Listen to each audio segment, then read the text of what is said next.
ईंटें, मनके और हड्डियां। सुनने में तो ये किसी पुरानी धूल भरी जगह की चीजें लगती हैं, है ना? लेकिन ये सिर्फ चीजें नहीं हैं। ये एक भूली बिसरी दुनिया की कहानी के बिखरे हुए पन्ने हैं। आज हम भारतीय उपमहाद्वीप के सबसे पुराने, सबसे रहस्यमयी शहरों की कहानी में उतर रहे हैं।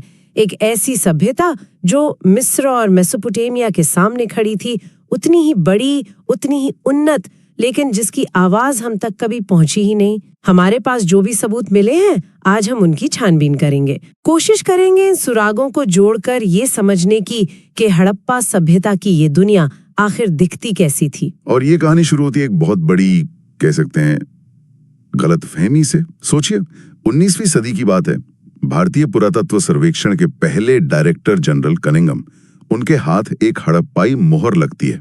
उस पर एक बैल बना है, कुछ अजीब से निशान है, लेकिन वो इसका असली महत्व समझ ही नहीं पाते। मतलब उनके हाथ में खजाने की चाबी थी और उन्हें पता ही नहीं चला। बिल्कुल, उन्हें लगा ही नहीं कि ये इतनी पुरानी हो सकती है। वो उसे अपने जाने पहचाने इतिहास के खांचे में फिट करने की कोशिश करते रहे। उन्हें लगा शायद गंगा घाटी के शुरुआती शहरों के दौर की होगी, जो कि बहुत बाद में आए। और फिर दशकों बाद 1920 के दशक में सब कुछ बदल गया। हाँ, पासा पलट गया। पुरातत्ववेद दयाराम साहनी को हड़प्पा में और राखालदास बनर्जी को मोहनजोदाड़ो में एक दूसरे से सैकड़ों किलोमीटर दूर वैसी ही मोहरें मिलती हैं। ठीक वैसी ही मोहरें। तब जाकर तस्वीर साफ होनी शुरू होती है।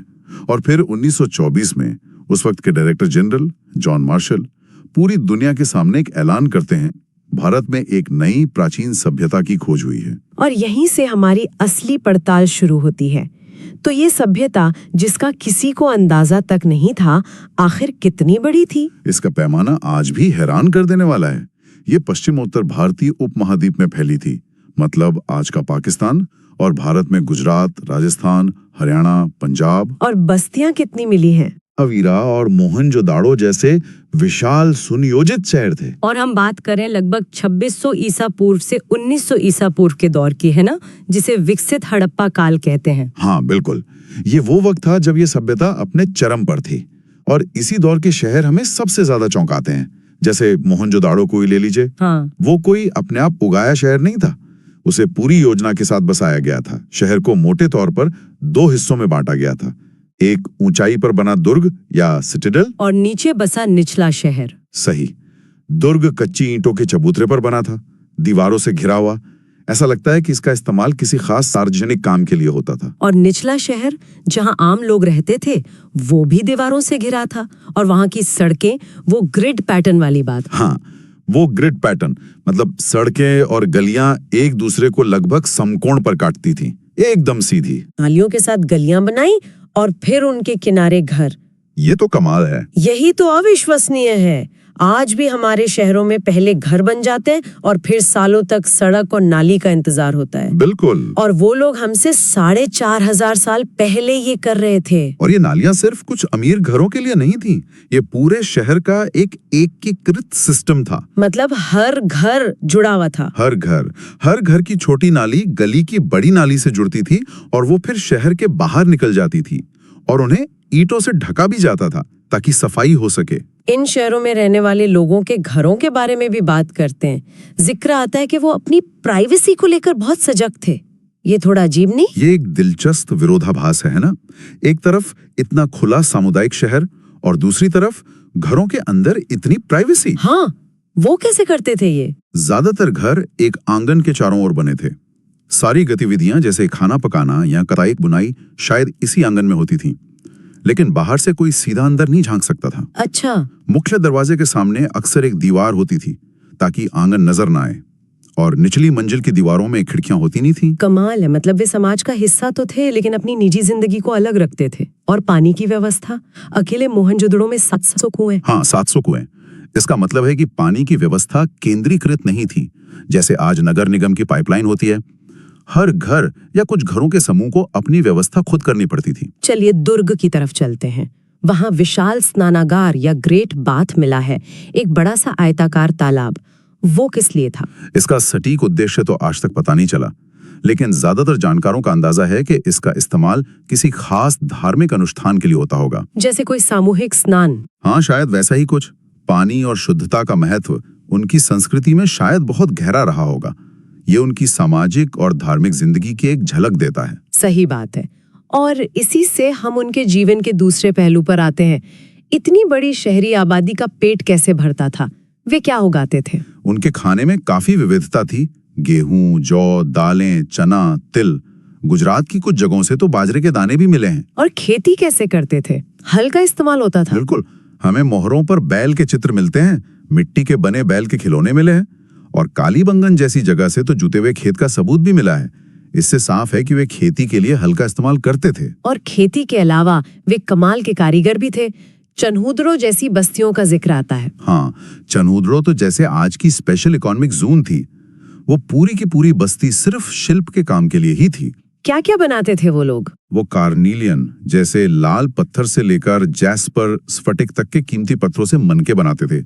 शंख की कटाई का काम करते थे, धातु का काम करते थे, और ये सब बहुत ही उन्नत तकनीक से होता था। और ये सब सिर्फ अपने इस्तेमाल के लिए नहीं था।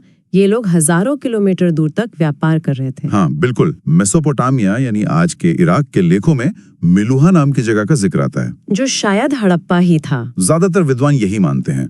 और वहां से आने वाली चीजों की जो लिस्ट है, कार्नीलियन, सोना, तांबा, वो सब हड़प्पा में मिलती हैं। और ओमान में साथ भी व्यापार के सबूत मिले हैं। हाँ, ओमान में एक खास तरह का हड़प्पाई मर्तबान मिला है, जिसपे काली मिट्टी की मोटी परत चढ़ी है।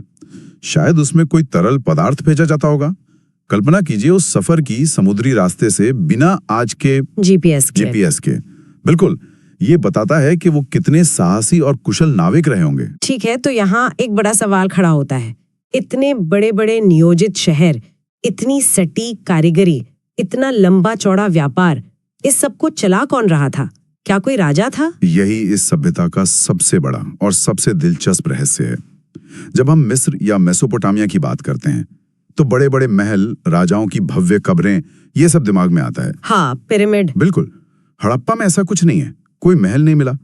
हमें मोहनजोदड़ो से पत्थर की एक मूर्ति मिली है, जिसे पुरोहित राजा या प्रीस्ट किंग का नाम दिया गया है, लेकिन वो भी बहुत छोटी है। तो फिर क्या थियरी है? बिना शासक के इतना अनुशासन कैसे संभव है? कई अलग अलग थियरी हैं। कुछ विद्वान मानते हैं कि यहाँ कोई शासक था ही नहीं और समाज बहुत समतावादी था, सब मिलकर फैसले लेते थे। दूसरी थ्योरी ये है कि यहाँ एक नहीं बल्कि हर बड़े शहर का अपना एक शासक था। और एक तीसरी थियरी भी है शायद। हाँ, जो मुझे काफी दिलचस्प लगती है वो ये है कि सत्ता शायद किसी एक राजा के हाथ में नहीं बल्कि व्यापारियों या जमींदारों की एक परिषद, एक काउंसिल के हाथ में थी। हो सकता है सत्ता दिखाने का उनका तरीका ही हमसे बहुत अलग था। और सत्ता की इस पहेली से जुड़ी है उनकी लिपि की पहेली। मोहरों पर जानवरों के साथ कुछ निशान बने हैं। क्या लिखा है उनमें? काश हम जानते। यही वो ताला है जिसकी चाबी गुम हो गई है। हम ये जानते हैं कि ये वर्णमाला पर आधारित नहीं है, क्योंकि इसमें 375 से 400 के बीच चिन्ह हैं, जो बहुत ज्यादा हैं। और ये शायद दाएं से बाएं लिखी जाती थी। हाँ, ऐसा अंदाजा लगाया जाता है, पर आज तक इसे कोई पढ़ नहीं पाया है। ये उनकी आवाज है जो हमेशा के लिए खामोश हो गई है। लेकिन एक चीज थी जिसमें वे बहुत सटीक थे और जिसे हम समझ सकते हैं, उनके वजन और माप, उनके बाट। हाँ, उनके बाट, जो चर्ट नाम के पत्थर से बने होते थे, और वो प्रणाली भी कमाल की थी। छोटे वजन के लिए वे द्विआधारी यानी बाइनरी सिस्टम का इस्तेमाल करते थे। 1, 2, 4, 8, 16, 32। एक मिनट, बाइनरी सिस्टम जो आज सारे कंप्यूटर इस्तेमाल करते हैं। कम से कम वजन के मामले में तो यही लगता है। और फिर बड़े वजन के लिए वो दशमलव प्रणाली पर आ जाते थे। ये एक अविश्वसनीय रूप से कुशल प्रणाली थी। उनके धार्मिक विश्वासों के बारे में हमें क्या पता चलता है? आदिशिव वाली मोहर का जिक्र आता है। हाँ, और मातृ देवी की मूर्तियों का भी। लेकिन यहीं पर एक पुरातत्वविद का काम बहुत मुश्किल हो जाता है। मतलब हमें एक मोहर मिलती है जिस पर एक व्यक्ति पालथी मारे बैठा है, उसके चारों ओर जानवर हैं। हमने उसे आद्य शिव या प्रोटो शिवा कह दिया, लेकिन क्या हम उस पर आज के शैव धर्म की परत चढ़ा रहे हैं? हमें मिट्टी की बनी नारी मूर्तियां मिलती हैं जिन्हें हमने मातृदेवी कह दिया, लेकिन क्या वो सच में देवियां थीं या सिर्फ खिलौने थे? सही बात है। हर चीज एक व्याख्या है, और हर व्याख्या हमारे अपने समय और हमारी अपनी मान्यताओं से प्रभावित होती है। और फिर सब कुछ खत्म हो गया। लगभग 1800 ईसा पूर्व के आते आते शहर उजड़ने लगे। हाँ, चोलिस्तान जैसी जगहों पर बस्तियां वीरान होने लगी। लोग गुजरात, हरियाणा, पश्चिमी उत्तर प्रदेश जैसे नए इलाकों की ओर जाने लगे। जो चीजें सभ्यता की पहचान थीं, उनकी खास मोहरें, उनकी लिपि, वो मानकीकृत बाट, वो सब धीरे धीरे गायब हो गई। एक महान कहानी अपने अंत की ओर बढ़ रही थी। बिल्कुल, शहरी जीवन का पतन हो रहा था। लेकिन क्यों? एक इतनी विशाल, इतनी व्यवस्थित सभ्यता बिखर कैसे गई? ये तो सबसे बड़ा सवाल है। और इसका कोई एक जवाब नहीं है। कई कारण एक साथ मिलकर इस पतन की वजह बने होंगे।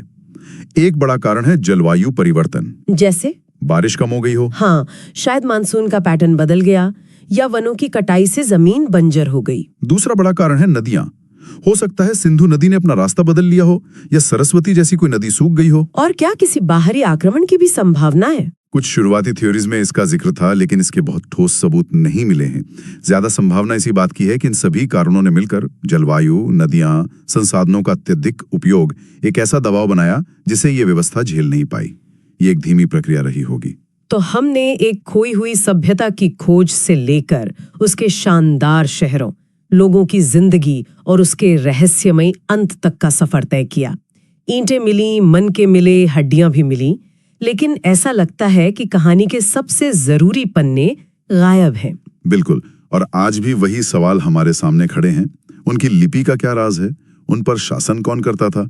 वे वास्तव में क्या मानते थे? और सबसे बड़ा सवाल, इतनी उन्नत सभ्यता आखिर बिखर कैसे गई? हाँ, हड़प्पा की निशानियां हमें एक हैरान कर देने वाली कहानी तो सुनाती हैं, लेकिन उनके सबसे गहरे राज आज भी मिट्टी के नीचे दबे हैं। शायद अगली किसी खोज का इंतजार कर रहे हैं। और जाते जाते एक सवाल सबके लिए सोचने को छोड़ जाते हैं। जरूर। अगर कल हड़प्पा की लिपि पढ़ ली जाए और उससे हमें पता चले कि उनका समाज वैसा बिल्कुल नहीं था जैसा हमने सोचा है, मान लीजिए हमें पता चले कि उन पर कोई राजा नहीं बल्कि रानियां शासन करती थीं, या ये पता चले कि उनकी सारी व्यवस्था किसी ऐसे धार्मिक ग्रंथ पर आधारित थी जिसे हम जानते ही नहीं, तब तो इतिहास की किताबों को फिर से लिखना पड़ेगा। बिल्कुल, इतिहास की किताबों में एक छोटा सा फुटनोट हमारी पूरी समझ को कैसे बदल कर रख सकता है। ईंटें, मनके और हड्डियां, सुनने में तो ये किसी पुरानी धूल भरी जगह की चीजें लगती